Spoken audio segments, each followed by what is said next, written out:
Full form है दक्षिण एशियाई क्षेत्रीय सहयोग संगठन।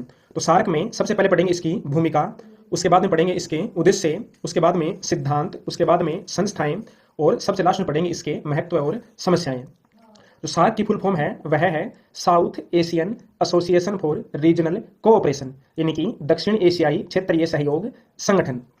तो सबसे पहले देखते हैं सार्क की भूमिका। सार्क की स्थापना 7 व 8 दिसंबर 1985 को ढाका में दक्षिण एशिया के 7 देशों के राष्ट्राध्यक्षों के सम्मेलन में हुई थी। तो सार्क की स्थापना कब हुई थी? 7 और 8 दिसंबर 1985 को। कहाँ पर? बांग्लादेश की राजधानी ढाका में। ये देश थे, यानी कि ये 7 देश कौन कौन से थे? तो वो हैं भारत, पाकिस्तान, बांग्लादेश, नेपाल, भूटान, श्रीलंका और मालदीव। दक्षिण एशियाई देशों का क्षेत्रीय संगठन बनाने का विचार बांग्लादेश के पूर्व राष्ट्रपति जिया उर रहमान ने दिया था।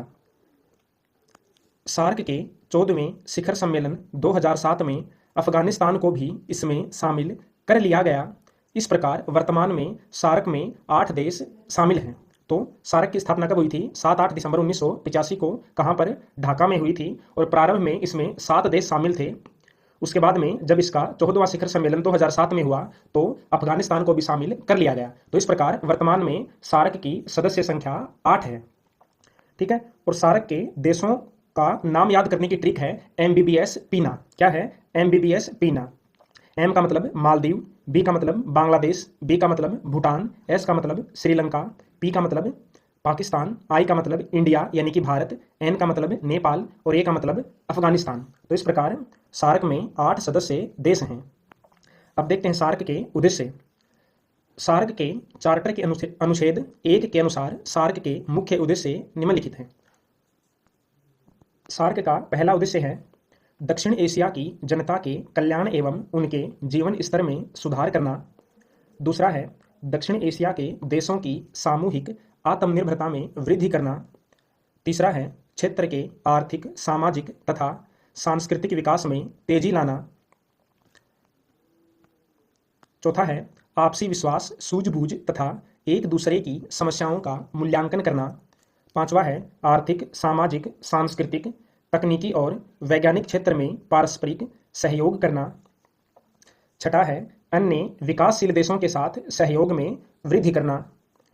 और सातवां है सामान्य हित के मामलों पर अंतर्राष्ट्रीय मंचों पर आपसी सहयोग को मजबूत करना। तो ये हुए सार्क के 7 उद्देश्य। आप अपनी इच्छा से कोई भी 5 उद्देश्य याद रख लेना। अब देखते हैं सार्क के सिद्धांत। देखो सिद्धांत आप याद चाहे मत रखना, ये ज़्यादा इंपॉर्टेंट नहीं है। आपको तो सबसे पहले इसकी भूमिका याद रखनी है, उसके बाद में उसके उद्देश्य याद रखने हैं। तो अब देखते हैं सिद्धांत। सहयोग, समानता, क्षेत्रीय अखंडता, राजनीतिक स्वतंत्रता, दूसरे देशों के आंतरिक मामलों में हस्तक्षेप न करना तथा आपसी लाभ के सिद्धांतों का सम्मान करना। इस प्रकार का सहयोग द्विपक्षीय एवं बहुपक्षीय सहयोग का स्थान नहीं लेगा। यानी कि सार्क के अंतर्गत जो भी निर्णय होंगे, जो भी कार्य किए जाएंगे, जो भी समझौते होंगे, वे समझौते द्विपक्षीय और बहुपक्षीय समझौतों का स्थान नहीं लेंगे। यानी कि सार्क के समझौते अलग रहेंगे और जो सार्क में शामिल देश हैं अगर उनमें से कोई 2 देश आपस में कोई समझौता करना चाहें तो कर सकते हैं। यानी कि सार्क अलग चीज़ है और देशों का आपसी सहयोग अलग है। अब देखते हैं सार्क की संस्थाएं। सार्क के चार्टर के अंतर्गत निम्न संस्थाओं का उल्लेख किया गया है। पहला है शिखर सम्मेलन। अनुच्छेद 3 के अनुसार प्रतिवर्ष एक शिखर सम्मेलन का आयोजन किया जाता है। यानी कि जो सार्क का चार्टर है उस चार्टर के अनुच्छेद 3 के अनुसार सार्क का प्रत्येक वर्ष एक शिखर सम्मेलन आयोजित किया जाएगा। इसमें सदस्य देशों के शासनाध्यक्ष भाग लेते हैं। सार्क का पहला शिखर सम्मेलन बांग्लादेश की राजधानी ढाका में 7-8 दिसंबर 1985 को हुआ था। ठीक है। तो सार्क का पहला शिखर सम्मेलन कहाँ हुआ था? ढाका में हुआ था, क्योंकि वहीं इसकी स्थापना हुई थी। तो स्थापना के साथ साथ इसका सम्मेलन भी हो गया था। AI के साथ फीचर अब बिल्कुल क्रिस्टल क्लियर हो चुका है। यहाँ कोई अजम्पशन नहीं, कोई शायद। शिखर सम्मेलन 26-27 नवंबर 2014 को काठमांडू में हुआ। 19वां शिखर सम्मेलन 9-10 नवंबर 2016 को पाकिस्तान की राजधानी इस्लामाबाद में होना था, लेकिन उरी हमले के बाद भारत ने इसमें भाग लेने से मना कर दिया। तो सार्क का 19वां शिखर सम्मेलन 2016 में पाकिस्तान में होना था, लेकिन भारत के उरी में आतंकवादी हमला हुआ जिसके तार पाकिस्तान से जुड़े हुए थे, तो इस कारण भारत ने 19वें शिखर सम्मेलन में भाग लेने से मना कर दिया। सार्क के नियमों के तहत यदि एक भी सदस्य देश भाग नहीं लेता है तो शिखर सम्मेलन नहीं हो सकता। इस कारण 19वां शिखर सम्मेलन नहीं हो पाया। तो भारत ने भाग लेने से मना कर दिया, इस कारण शिखर सम्मेलन नहीं हो पाया। उसके बाद से अभी तक कोई भी सार्क का शिखर सम्मेलन नहीं हुआ है। दूसरा है मंत्रिपरिषद। अनुच्छेद 4 के अनुसार यह सदस्य देशों के विदेश मंत्रियों की परिषद है। इसकी विशेष बैठक आवश्यकतानुसार कभी भी हो सकती है, लेकिन 6 महीने में बैठक होना अनिवार्य है। तो ये हो गया मंत्रिपरिषद। तीसरा है स्थायी समिति। अनुच्छेद 5 के अनुसार यह सदस्य देशों के सचिवों की समिति है। इसकी बैठकें आवश्यकतानुसार कभी भी हो सकती हैं, लेकिन वर्ष में एक बैठक का होना अनिवार्य है। ये हो गई स्थायी समिति। चौथी है तकनीकी समितियां। इनकी व्यवस्था अनुच्छेद 6 में की गई है। इनमें सभी सदस्य देशों के प्रतिनिधि होते हैं। ये अपने क्षेत्र में कार्यक्रम को लागू करने के लिए उत्तरदायी होते हैं। ये हो गई चौथी संस्था। देखो थोड़ा सा टाइम कम है इसलिए थोड़ा जल्दी जल्दी पढ़ रहा हूँ, लेकिन बहुत आसान है, आप समझ जाओगे। पांचवा है कार्यकारिणी समिति। अनुच्छेद 7 में कार्यकारिणी समिति की व्यवस्था की गई है। इसकी स्थापना स्थायी समिति द्वारा की जाती है। छठी संस्था है सचिवालय। अनुच्छेद 8 में सचिवालय का प्रावधान है। सार्क का सचिवालय काठमांडू में है। इसकी स्थापना 16 जनवरी 1987 को की गई थी। तो सार्क की स्थापना कहाँ हुई थी? ढाका में हुई थी, लेकिन इसका सचिवालय कहाँ है? काठमांडू में। सचिवालय के महासचिव का कार्यकाल 2 वर्ष रखा गया है। महासचिव का पद सदस्यों में बारी बारी से घूमता रहता है। सचिवालय ने 2003 में श्रीलंका में एक सांस्कृतिक केंद्र और मालदीव में तटीय प्रबंधन केंद्र की स्थापना की। तो ये हो गया सचिवालय।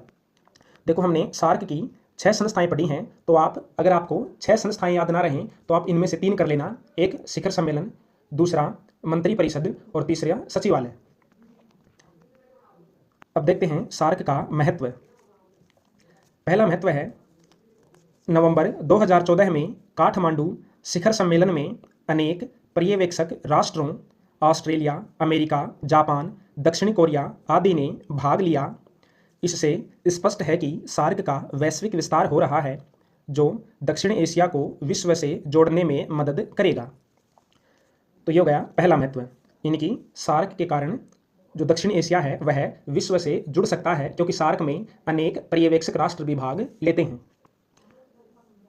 दूसरा महत्व है आर्थिक क्षेत्र में वरीयता व्यापार क्षेत्र PTA लागू होने से छोटे देशों को सस्ते दर पर सामान उपलब्ध होते हैं। इसी तरह है संस्थागत पहलुओं का छोटे देश लाभ उठा रहे हैं, जैसे मौसम अनुसंधान केंद्र, सार्क शोध केंद्र। तो दूसरा महत्व है कि जो आर्थिक क्षेत्र है उसमें वरीयता व्यापार क्षेत्र लागू होने के कारण उन्हें भारत से सस्ते दर पर सामान मिल जाता है। इसके साथ साथ जो सार्क की कुछ महत्वपूर्ण संस्थाएं हैं, जैसे कि मौसम अनुसंधान केंद्र है, इनका छोटे देश लाभ उठा सकते हैं। Ever tried studying for IELTS on your own? You know, I have. It was a struggle. छोटे देश लाभ उठा सकते हैं। तीसरा महत्व है सार्क भले ही आर्थिक सहयोग के विकास में पूर्ण नहीं है, लेकिन इसका राजनीतिक महत्व अधिक है, क्योंकि शिखर सम्मेलन के माध्यम से द्विपक्षीय तनाव एवं गतिरोध को दूर करने में मदद मिलती है। तो ये हो गया तीसरा महत्व। चौथा महत्व है सामाजिक क्षेत्र में भी सार्क के देश आपस में सहयोग कर सकते हैं। सार्क के देश स्वास्थ्य, शिक्षा के संबंध में भारत से सहयोग ले सकते हैं। आपस में मिलकर जल ऊर्जा के संदर्भ में समेकित योजना तैयार कर सकते हैं। पर्यटन के क्षेत्र में भी साझा वीजा दिया जा सकता है। तो चौथा महत्व क्या है कि जो सार्क के देश हैं वे स्वास्थ्य और शिक्षा के संबंध में भारत से सहयोग ले सकते हैं और आपस में मिलकर के जल ऊर्जा के लिए योजना तैयार कर सकते हैं, क्योंकि जो सार्क के देश हैं उनमें आपस में नदियाँ बहती रहती हैं। अनेक ऐसी नदियाँ हैं जो सार्क के एक से अधिक देशों में बहती हैं, तो उनसे जल ऊर्जा के लिए योजना तैयार की जा सकती है। अब देखते हैं सार्क की समस्याएं। पहली समस्या है सार्क में निर्णय सर्वसम्मति के आधार पर किए जाते हैं, लेकिन भारत पाकिस्तान के बीच तनाव के कारण सहमति नहीं बन पा रही है। ठीक है, तो पहली समस्या क्या होगी कि सार्क में अगर कोई भी निर्णय करना है तो उसमें सभी देशों की सहमति आवश्यक है, लेकिन भारत और पाकिस्तान में तनाव चलता रहता है। इस कारण भारत और पाकिस्तान किसी भी मुद्दे पर एकमत नहीं होते हैं। दूसरी समस्या है, सार्क के देशों में परस्पर अविश्वास का वातावरण है, क्योंकि इतिहास के बोझ के कारण सीमा विवाद की समस्या तथा असमान स्थिति के कारण सहयोग प्रभावित होता है। भारत के पड़ोसी देश बिग ब्रदर सिंड्रोम से ग्रसित हैं। तो बिग ब्रदर सिंड्रोम का मतलब है कि जो भारत के देश हैं, भारत के जो पड़ोसी देश हैं, उनको लगता है कि भारत हमारा बड़ा भाई बनने की कोशिश कर रहा है, हम पर प्रभुत्व स्थापित करने की कोशिश कर रहा है।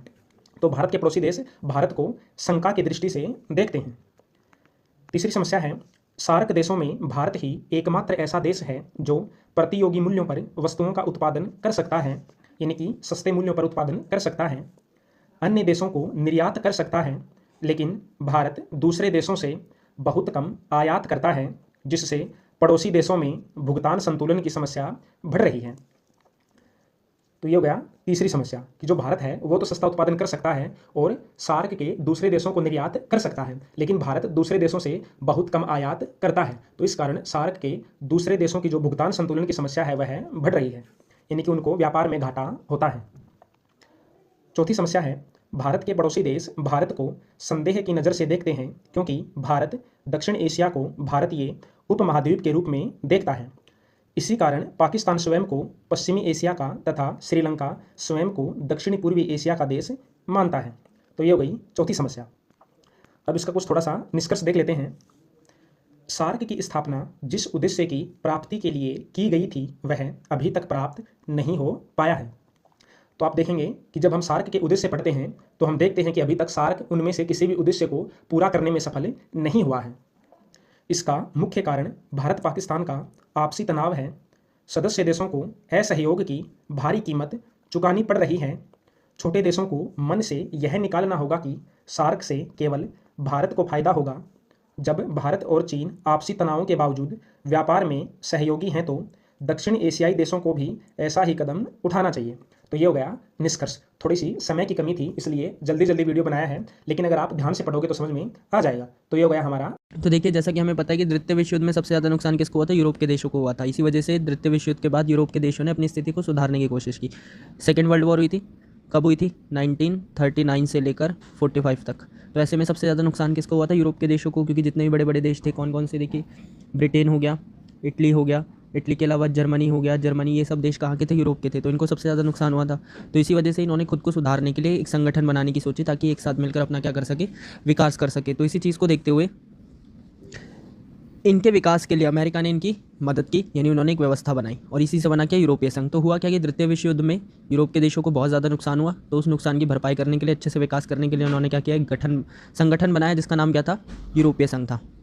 तो यूरोपीय संघ है क्या? देखिए, जो ये पीला वाला हिस्सा दिखाई दे रहा है आपको, ये है यूरोप, और यहीं पर ये है क्या? हमारा यूरोपीय संघ। इसे इंग्लिश में क्या बोला जाता है? यूरोपियन यूनियन, और शॉर्ट में इसे EU बोलते हैं। तो यूरोपियन यूनियन बोला जाता है इसे। अगर आगे हम देखें तो देखिए, ये यूरोपीय संघ का मैप है। अगर आप यहाँ गौर से देखें तो ये वही वाला एरिया है जो कि अभी लास्ट टाइम मैंने आपको मैप में दिखाया। इसके अंदर देखिए कौन कौन सी कंट्रीज़ है। तो अगर हम देखें तो आयरलैंड हो गया, यूनाइटेड किंगडम, स्वीडन, फिनलैंड, और इसी तरीके से अलग अलग कंट्रीज़ है। तो इन सब कंट्रीज़ को मिलाकर एक संगठन बनाया गया जिसका नाम क्या रखा गया? यूरोपीय संघ। आगे अगर हम देखें तो यूरोपीय संघ का गठन कैसे हुआ? देखिए, यूरोपीय संघ का गठन हुआ मार्शल योजना के तहत। मार्शल योजना किसने बनाई थी? अमेरिका ने। जैसा कि मैंने अभी आपको बताया कि किसने मदद की थी इनके विकास में? अमेरिका ने मदद की थी। तो मार्शल योजना किसके द्वारा बनाई गई? अमेरिका के द्वारा। तो इसी के अंतर्गत यूरोपीय आर्थिक सहयोग संगठन की क्या की गई? स्थापना की गई। इसके बाद 1949 में यूरोपीय परिषद का गठन किया गया। उसके बाद 1957 में यूरोपियन इकोनॉमिक कम्युनिटी की स्थापना हुई, और यूरोपीय संघ की स्थापना कब हुई? 92 में। यानी इस तरीके से पूरा प्रोसीजर चला। सबसे पहले यूरोपीय आर्थिक सहयोग संगठन, उसके बाद यूरोपीय परिषद, उसके बाद इकोनॉमिक कम्युनिटी, और फिर क्या बना? यूरोपीय संघ। ठीक है, तो इस तरीके से इसका क्या हुआ? गठन हुआ। अगर हम आगे देखें तो इसे बनाए जाने के उद्देश्य क्या थे? देखिए, इसे बनाए जाने का सबसे पहला उद्देश्य था तेज़ गति से विकास करना, यानी आर्थिक विकास क्या हो सके? तेज़ हो सके। जैसा कि मैंने आपको बताया कि सेकंड वर्ल्ड वॉर में इन सब देशों को बहुत ज़्यादा नुकसान हुआ, तो इसी वजह से ये सब चाहते थे कि अब ये तेज़ी से क्या कर सके? विकास कर सके। तो इसीलिए इन्होंने इस संगठन को बनाया। दूसरा उद्देश्य क्या था? आपसी सहयोग, यानी एक दूसरे का सहयोग करके एक साथ आगे बढ़ सके, और साथ ही साथ समान विदेश नीति रखें। विदेश नीति का मतलब होता है कि एक पर्टिकुलर देश अपने पास वाले देश से कैसे संबंध रखता है। तो ऐसे में इन्होंने क्या किया? एक समान विदेश नीति बनाई सबके लिए, कि सब एक ही प्रकार के संबंध रखेंगे जिससे कोई समस्या ना हो। तो इन्हीं 3 उद्देश्यों को लेकर इन्होंने यूरोपीय संघ का गठन किया था। अगर हम यूरोपीय संघ की विशेषताओं के बारे में बात करें तो देखिए, सबसे पहले हमें बात करनी है किसके बारे में? एक संगठन के रूप में इसमें क्या खास बात है? तो सबसे पहली चीज़ जो है, इसका आर्थिक रूप भी है और राजनीतिक रूप भी है। कहने का मतलब है कि आर्थिक रूप से तो सक्रिय है ही है, यानी कि मतलब व्यापार वगैरह के लिए। इसके अलावा इसका एक राजनीतिक स्वरूप भी है, जिसके अंदर इसके अंदर पार्लियामेंट का गठन किया गया, जहाँ पर सभी देश आकर आपस में बातचीत कर सके और सहयोग स्थापित कर सके। इसके अलावा ये एक विशाल राष्ट्र राज्य की तरह, यानी एक देशों के राज्य की तरह, ये बहुत सारे देशों को मिलाकर एक राज्य बना दिया गया है, एक संगठन। जैसे मान लीजिए 5 देशों को मिलाकर उसके बाद ऊपर से क्या किया है, एक यूरोपीय संघ बना दिया गया, जिससे क्या हो सके, सभी देश आपस में अच्छे से काम कर सके। इसके अलावा अगर हम देखें तो इसका अपना झंडा है, अपना गान है, अपना स्थापना दिवस है और अपनी मुद्रा है। ठीक है, इसकी जो मुद्रा है वो ये यूरो है, जिसका निशान मैंने यहाँ पर लगा रखा है, इसे यूरो बोला जाता है। और ये किसकी मुद्रा है, ये यूरोपीय संघ की। आगे अगर हम देखें तो हमें एक चीज़ याद रखनी है कि 2003 में यूरोपीय संघ ने अपना संविधान बनाने की कोशिश की थी, पर वह क्या रहा, असफल रहा, यानी वो उसमें सफल नहीं हो सका। 2003 में इसने प्रयास किया कि अपना संविधान भी बना ले, पर उसमें ये सफल नहीं हो सका। अगर आगे हम देखें तो ये है यूरोपीय संघ का झंडा। जैसे कि मैंने आपको बताया कि यूरोपीय संघ का अपना झंडा है, तो एक इंपॉर्टेंट चीज़ है, देखिए ये जो दिख रहा है आपको, ये यूरोपीय संघ का झंडा है। इसकी खास बात क्या है, देखिए जो यूरोपीय ध्वज है वो क्या है, यूरोपीय संघ का प्रतीक है। इसी के अलावा इसके अंदर नीले रंग के ऊपर 12 स्वर्ण के सितारे हैं, यानी गोल्डन कलर के क्या है, सितारों का एक चक्र है। और ये क्या दर्शाता है, यूरोप के बीच एकता और एकजुटता को दर्शाता है। ठीक है, ये आपको याद रखना है। आगे अगर हम देखें तो यूरोपीय संघ की आर्थिक विशेषताएं क्या क्या है, तो देखिए 2005 में विश्व की ये सबसे बड़ी अर्थव्यवस्था बनकर उभरा। इसी के साथ साथ जो यूरो है वो डॉलर के लिए खतरा है, जैसे कि मैंने अभी आपको यूरो का सिंबल दिखाया। ठीक है, वो डॉलर के लिए क्या है, खतरा है। कहने का मतलब है कि ऐसा हो सकता है कि भविष्य में जाकर यूरो डॉलर से भी ज़्यादा आगे निकल जाए। इसके अलावा जो इसका सकल घरेलू उत्पाद है वो 12,000 अरब डॉलर से भी ज़्यादा है, यानी जो टोटल ये जितना प्रोडक्शन करते हैं वो 12,000 अरब डॉलर से भी ज़्यादा है, जो कि अमेरिका से भी थोड़ा सा ज़्यादा ही है। और इसके अलावा विश्व व्यापार के अंदर इनकी भागीदारी अमेरिका से भी 3 गुना ज़्यादा है, यानी जितना विश्व व्यापार वर्ल्ड में व्यापार अमेरिका करता है उससे भी 3 गुना ज़्यादा व्यापार कौन करता है, यूरोपियन यूनियन करता है। आगे अगर हम देखें तो यूरोपीय संघ की सैन्य विशेषताएं क्या है, तो देखिए विश्व की दूसरी सबसे बड़ी सेना किसके पास है, यूरोपीय संघ के पास है। पहली किसके पास है, पहली अमेरिका के पास है, ये आपको याद रखना है। तो पहली अमेरिका के पास है और दूसरी किसके पास है, यूरोपीय संघ के पास। इसी के साथ साथ इसके जो 2 सदस्य कौन कौन से, ब्रिटेन और फ्रांस, दोनों के पास ही परमाणु हथियार है। और इसी के साथ साथ ये दोनों सदस्य ही क्या हैं, संयुक्त राष्ट्र संघ की सुरक्षा परिषद में स्थायी सदस्य, और इनके पास वीटो की पावर है। अगर आपको वीटो वगैरह या फिर इसके बारे में नहीं पता तो मैं वीडियो का लिंक दे दूंगा, आप वो वीडियो जरूर देखें, आपको सब क्लियर हो जाएगा। तो वीटो का अधिकार है, जिस वजह से इसकी सैन्य ताकत क्या हो जाती है, और ज़्यादा बढ़ जाती है। यहाँ पर आपको एक चीज़ याद रखनी जरूरी है जो कि इंपॉर्टेंट है, कि 31 जनवरी 2020 को जो ब्रिटेन है वो यूरोपीय संघ से क्या हो गया, अलग हो गया। कब अलग हुआ, 31 जनवरी 2020 को, किसके द्वारा, ब्रेक्जिट के द्वारा।